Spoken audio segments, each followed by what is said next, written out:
A recently published Oxford University study is the first of its kind to pinpoint the differences in greenhouse gas emissions between 6 different diet groups. Now, this study surveyed 55,504 vegans, vegetarians, pescatarians, and meat eaters, and studied their food level data to analyze their greenhouse gas emissions, land usage, water usage, eutrophication, and potential biodiversity loss. They analyzed 38,000 farms across 119 countries and 5 continents and studied 570 life cycle assessments. Clearly, what makes this study particularly unique is its sheer magnitude. Professor Susan Jebb, who is the head of the Food Standards Agency and is a world-leading nutrition scientist at Oxford University, said this about this study.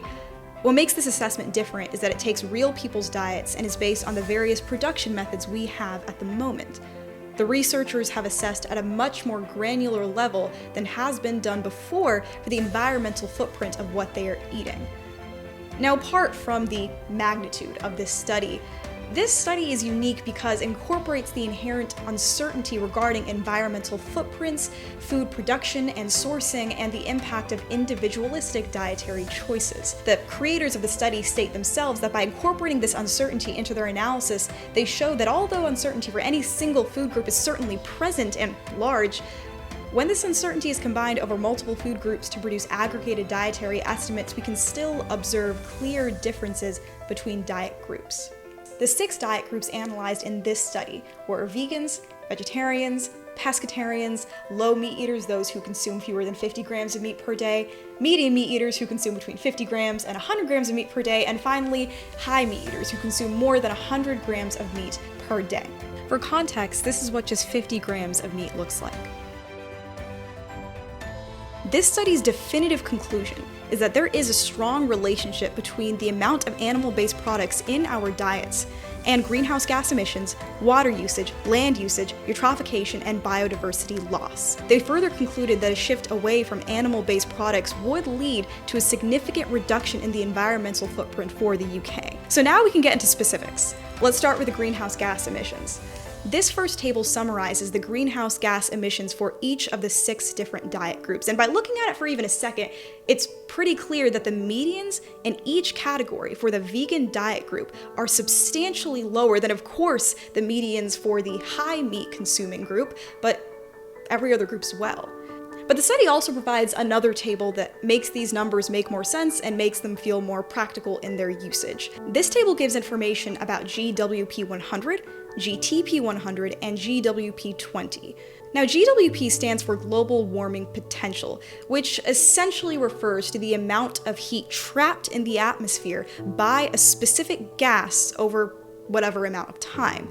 So GWP 100 would be the amount of heat trapped by any gas over 100 years, and GWP 20 would be the amount of heat trapped by whatever gas over 20 years.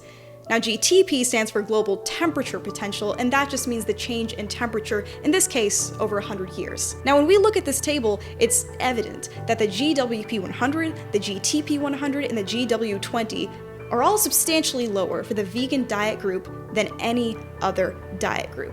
So what that means is that the amount of heat trapped in the atmosphere by the gases created by involving yourself in a vegan diet group is substantially lower than the amount of heat trapped in the atmosphere by the gases created from any other diet group. Now, this third table summarizes the land usage, the water usage, eutrophication, and biodiversity loss for each diet group. And again, we see similar results, that for each of those categories, the vegan diet group has the least impact.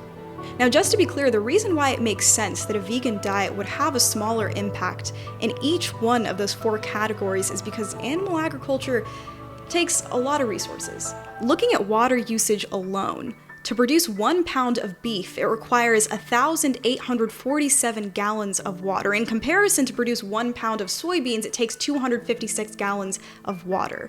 Now, if you're thinking, oh, but for soy, we are cutting down lots of trees, we are reducing biodiversity, there are lots of issues with that too. More than 70% of the soy we currently grow today goes to animal feed. Farmed animals consume much more food than they produce.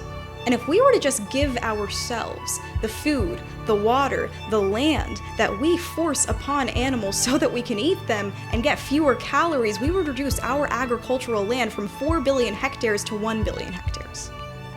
Now, these two graphs incorporate the inherent uncertainty regarding food production and sourcing. Basically, the uncertainty comes from the fact that different people might source their food from different places. But you can see here that that uncertainty is really different for each greenhouse gas, for instance. For methane specifically, a vegan that produces the highest amount of methane possible still produces much less methane than the lowest of a vegetarian diet and the lowest of any meat-eating diet.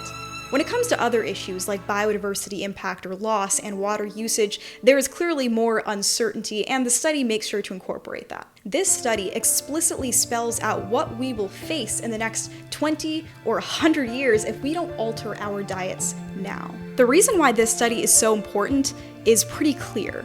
We just had the hottest week on Earth ever.